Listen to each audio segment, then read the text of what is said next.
எப்போமா jelly செஞ்சுருவீங்க? இதோ போய் ready பண்ணுறேன். போமா. அத்விக் கேட்டு செய்யாமல் இருப்பேனா? அவன் லாங்குவேஜில் இது பேர் ஜெல்லி. ஆனால் நம்ம செய்ய போகிறது கோகோனட் புட்டிங். அதுக்கு வந்துட்டு ஒரு ஆஃப் கோகோனட் வந்து நான் எடுத்திருக்கேன். உங்களுக்கு நிறைய பேருக்கு செய்யணும்னா ஒரு ஃபுல் கோகோனட் எடுத்துக்கலாம். அதில் வந்துட்டு இந்த மாதிரி மேலே இருக்க ஸ்கின்லாம் வந்து ரிமூவ் பண்ணிக்கோங்க. அதுக்கப்புறம் நல்லா வாஷ் பண்ணிவிட்டு இந்த மாதிரி குட்டி குட்டியாக கட் பண்ணி ஃபஸ்ட்டு ஒரு கிரைண்ட் பண்ணிக்கோங்க. அதுக்கப்புறம் தண்ணி ஆட் பண்ணி நம்ம தேங்காய் பால் எடுக்க போகிறோம்.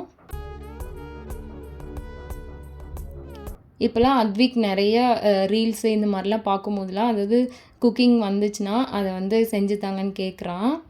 அதுக்கு தான் வந்து அவனுக்காக தான் இது வந்து ரெடி பண்ணிகிட்ருக்கேன். அடுத்தது நம்ம ஸ்ட்ரெயின் பண்ணதை திரும்பியும் போட்டு மிக்சியில் தண்ணி ஊற்றி 2வது தேங்காய் பால் எடுத்து வச்சுக்கணும்.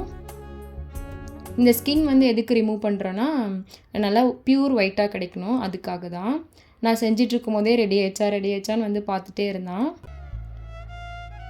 இப்போ ஒரு பேனில் ஃபஸ்ட்டு எடுத்த தேங்காய் பால் ஊற்றிட்டு நான் காட்டுற கப் மெஷர்மெண்ட்டில் 1 கப் வந்து சர்க்கரை ஆட் பண்ணி அது நல்லா கரையிட்டோம். அதுக்குள்ளே நம்ம 2வதாக எடுத்து வச்ச தேங்காய் பாலில் ஒரு 3 to 4 ஸ்பூன் வந்து கார்ன்ஃப்ளவர் ஆட் பண்ணி நல்லா மிக்ஸ் பண்ணி வச்சுக்கலாம்.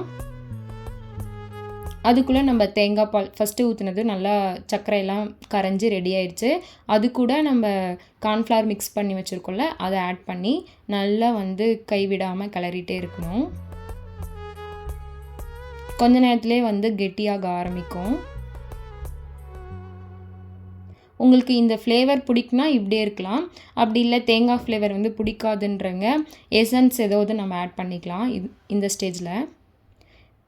இந்த ஸ்டேஜில் நம்ம ஒரு பவுலுக்கு வந்து ட்ரான்ஸ்ஃபர் பண்ணிடலாம். ட்ரான்ஸ்ஃபர் பண்ணிவிட்டு கொஞ்சம் கூல் ஆனதுக்கப்புறம் ஃப்ரிட்ஜில் 5 hours வைக்கணும். அதுக்குள்ளவே அத்விக் வந்து இந்த கரண்டிலேருந்துலாம் டேஸ்ட் பண்ணிவிட்டு சூப்பராக இருக்குன்னா ஆஃப்டர் 5 hours தூங்கி எழுந்திரிச்சு வந்ததுமே எடுத்து பார்த்தா சூப்பராக நல்லா கொழுக்கு முழுக்குன்னு ரெடி ஆகிடுச்சு நம்ம புட்டிங். சூப்பர் டேஸ்ட்டாக இருந்துச்சு. கண்டிப்பாக ட்ரை பண்ணுங்கள். அத்விக் அதுக்கு மேலே கலர் பால்ஸ்லாம் போட்டு சூப்பராக என்ஜாய் பண்ணி சாப்பிட்டான்.